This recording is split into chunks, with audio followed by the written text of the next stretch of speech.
Assalamualaikum warahmatullahi wabarakatuh. Kami dari kelompok 4 akan mempresentasikan hasil diskusi dari kelompok kami tentang media dan sumber pembelajaran IPS. Untuk memenuhi tugas mata kuliah pengembangan pembelajaran IPS SD yang diampu oleh Bapak Nanda William MPD. Di kelompok 4 ini beranggotakan Herlina Puji Utami, Rizky Fitrilia, Sofia Launin, dan Teguh Gugun Rianto. Untuk yang pertama yang saya akan jelaskan adalah media pembelajaran IPS. Pengertian media pembelajaran. Media pembelajaran merupakan suatu alat bantu dalam proses kegiatan belajar mengajar. Dalam kegiatan belajar mengajar, adanya suatu media itu memiliki makna yang cukup penting. Peranan suatu media tidak akan terlihat apabila penggunaan dari media tersebut tidak sejalan dengan isi dan tujuan dari tujuan pembelajaran. Setiap materi pelajaran memiliki tingkat kesulitan yang bervariasi. Kemudian, klasifikasi media pembelajaran IPS yang dilihat dari jenisnya. Yang pertama ada media auditif, yaitu media yang hanya mengandalkan suara saja seperti radio, kemudian kaset, recorder, ataupun piringan hitam. Kemudian yang kedua, media visual merupakan suatu media yang hanya mengandalkan indera penglihatan. Media visual dibagi menjadi dua, yaitu media visual diam dan media visual gerak. Media visual diam yaitu contohnya adalah foto, gambar, serta lukisan. Untuk media visual gerak contohnya adalah animasi, kemudian film kartun tanpa suara. Selanjutnya adalah media audiovisual, yaitu adalah suatu media yang mempunyai unsur suara dan gambar, contohnya video dan film. Kemudian klasifikasi media pembelajaran IPS dilihat dari daya liputnya, dibagi menjadi 3, yaitu media dengan daya liput luas dan serentak. Maksudnya, penggunaan media ini tidak terbatas tempat dan waktu, dapat menjangkau jumlah anak didik yang banyak dalam waktu yang sama. Contohnya itu radio, televisi, seperti itu. Yang kedua, media dengan daya liput yang terbatas oleh ruang dan tempat. Maksudnya, media ini harus menggunakan ruang atau tempat yang khusus. Contohnya film kan membutuhkan bioskop, seperti itu. Terus media untuk pengajaran individual. Penggunaannya hanya untuk seorang diri. Maka dimaksudkan media untuk pengajaran individual. Contohnya yaitu modul, kemudian seperti pembelajaran berbasis komputer. Untuk yang selanjutnya akan dijelaskan oleh Sofia Launin. Selanjutnya yaitu klasifikasi media pembelajaran IPS dilihat dari bahan pembuatannya. Yang pertama, media sederhana. Media sederhana yaitu media yang bahan dasarnya mudah untuk diperoleh dan harganya murah. Cara pembuatannya pun mudah serta penggunaannya juga mudah. Misalnya seorang guru ingin membuat suatu media pembelajaran IPS, itu dibuat oleh gurunya sendiri sesuai kreativitas guru dan bahannya itu sederhana, mudah dicari. Yang kedua adalah media kompleks. Media kompleks yaitu media yang berbahan dasar sulit untuk diperoleh dan harganya pun mahal. Pada proses pembuatannya sulit dan penggunaannya memerlukan keterampilan yang memadai. Jadi di sini jika guru menggunakan media yang kompleks itu akan banyak mengeluarkan biaya untuk mendapatkan media tersebut. Misalnya guru membeli media pembelajaran mungkin dari toko, itu pasti akan lebih mahal biaya dalam media tersebut. Selanjutnya yaitu fungsi dan peranan media pembelajaran. Menurut Nana Sujana pada tahun 1991 dalam Jamaroh tahun 2006 halaman 134 mengemukakan bahwa ada 5 kategori fungsi media pembelajaran. Yang pertama yaitu penggunaan media dalam pembelajaran bukan sebagai fungsi tambahan, melainkan fungsi sendiri, yaitu sebagai alat bantu guna mewujudkan situasi pembelajaran yang efektif. Artinya di sini fungsi media ini bukan sekedar hanya tambahan media yang digunakan oleh guru, namun sebagai media utama dalam pembelajaran tersebut.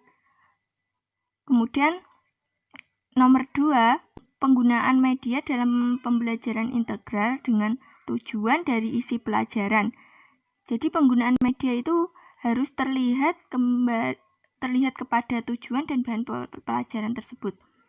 Selanjutnya, fungsi yang ketiga yaitu penggunaan media bukan untuk hiburan atau hanya sekedar pelengkap dalam proses kegiatan pembelajaran guna lebih menarik perhatian peserta didik. Jadi penggunaan media ini bukan hanya sebagai hiburan belaka untuk peserta didik, namun sebagai sebuah pelengkap dalam proses kegiatan pembelajaran tersebut. Kemudian fungsi yang keempat, penggunaan media dalam pembelajaran lebih diutamakan guna mempercepat kegiatan belajar mengajar serta membantu peserta didik dalam memahami penjelasan yang diberikan guru. Kemudian fungsi yang kelima, penggunaan media dalam pembelajaran diutamakan guna mempercepat kegiatan belajar mengajar dengan menggunakan media. Hasil belajar yang dicapai peserta didik akan tahan lama di ingatan mereka. Jadi, penggunaan media yang dibuat oleh peserta didik itu malah akan lebih tahan lama diingat oleh peserta didik tersebut. Selanjutnya yaitu peranan fungsi-fungsi media pembelajaran. Yang pertama, media yang digunakan guru sebagai alat penjelas dari penyampaian materi oleh guru. Jadi, ketika guru menyampaikan sebuah materi dan menjelaskannya dengan menggunakan media tersebut, jadi itulah fungsi dari media sebagai alat penjelas oleh guru. Kemudian yang kedua yaitu peranannya, media pembelajaran dapat memunculkan permasalahan untuk dapat dipecahkan oleh para peserta didik dalam proses belajarnya. Artinya media berperan sebagai stimulus belajar siswa. Jadi media yang digunakan oleh seorang guru itu dapat memunculkan sebuah permasalahan yang nantinya oleh peserta didik akan dipecahkan dalam proses belajar sebagai stimulus belajar siswa tersebut. Kemudian yang ketiga peranannya yaitu media sebagai sumber belajar bagi siswa. Jadi media itu sebagai sumber belajar bagi peserta didik dalam proses kegiatan pembelajaran. Media sebagai suatu bahan konkret yang harus dipelajari peserta didik, baik secara individu maupun kelompok. Langkah-langkah guru dalam menggunakan media pembelajaran dalam kegiatan pembelajaran. Yang pertama, merumuskan tujuan pembelajaran dengan memanfaatkan sebuah media dari guru. Jadi guru merumuskan tujuan pembelajaran itu dengan memanfaatkan media yang telah dibuatnya. Kemudian yang kedua yaitu persiapan guru. Jadi guru ini memilih serta menetapkan media yang hendak digunakan dalam kegiatan pembelajaran tersebut guna untuk mencapai tujuan pembelajaran. Kemudian yang ketiga yaitu persiapan kelas. Jadi dalam tahap persiapan kelas ini, guru itu menyiapkan siswa maupun kelas. Dan guru memotivasi siswa itu agar dapat menilai, mengantisipasi, dan menghayati materi pelajaran yang disampaikan oleh guru tersebut. Kemudian yang keempat yaitu penyajian pelajaran dan pemanfaatan media. Dalam tahap ini, jadi keahlian seorang guru itu dituntut. Artinya guru itu dituntut untuk dapat menyajikan pelajaran dan memanfaatkan sebuah media. Media itu dikembangkan penggunaannya agar keefektifan dan efisiensi pencapaian tujuan tercapai. Kemudian yang kelima, kegiatan belajar siswa. Dalam kegiatan belajar siswa ini, siswa itu belajar dengan bantuan media pembelajaran yang ada dalam kelas tersebut. Yang misalnya yang guru siapkan maupun yang siswa buat sendiri. Kemudian media itu bisa dipraktekkan oleh siswa itu sendiri maupun dibantu oleh seorang guru tersebut. Kemudian evaluasi pembelajaran. Dalam evaluasi pembelajaran ini, Proses kegiatan belajar mengajar itu dievaluasi untuk melihat sejauh mana tujuan pembelajaran itu tercapai. Artinya guru lah yang melakukan evaluasi tersebut, serta sejauh mana pengaruh dari media yang ada sebagai alat bantu yang dapat menunjang keberhasilan kegiatan belajar mengajar tersebut. Selanjutnya yaitu faktor-faktor yang perlu diperhatikan dalam memilih media pembelajaran. Faktor yang pertama yaitu objektivitas. Jadi dalam memilih media pembelajaran ini, guru itu harus menghindari unsur yang bersifat subjektivitas. Artinya guru itu langsung melihat kepada siswa tersebut. Dalam artian guru itu tidak boleh memilih media pembelajaran berdasarkan kesenangannya sendiri. Jadi untuk menghindari unsur yang bersifat subjektivitas itu, guru itu harus meminta saran teman sejawat, melibatkan siswa dalam memilih media pengajarannya. Jadi guru itu meminta teman rekannya sebagai guru juga, bagaimana sih jika ingin memilih media pembelajaran itu, juga bisa dengan melibatkan siswa itu sendiri, ingin media yang seperti apa, kemudian yang bagaimana, dan seterusnya. Selanjutnya, faktor yang kedua yaitu program pengajaran. Dalam program pengajaran ini, yang disampaikan guru itu harus sesuai dengan kurikulum yang berlaku, baik dari segi isinya, struktur, dan kedalamannya. Jadi, suatu program pengajaran akan menambah beban dan tidak bermanfaat jika tidak sesuai dengan kurikulum. Seperti itu. Selanjutnya, yang faktor ketiga adalah sasaran program. Sasaran program ini dimaksudkan peserta didik itu yang akan menerima informasi pelajaran melalui media pembelajaran tersebut. Setiap individu siswa mempunyai kemampuan, baik dari segi cara berpikir, daya imajinasi, kebutuhan, serta daya tahan dalam belajar yang bervariasi. Jadi, oleh karena itu, media pembelajaran yang digunakan pun harus disesuaikan dengan tingkat perkembangan peserta didik yang bervariasi tersebut. Selanjutnya, faktor yang keempat yaitu situasi dan kondisi.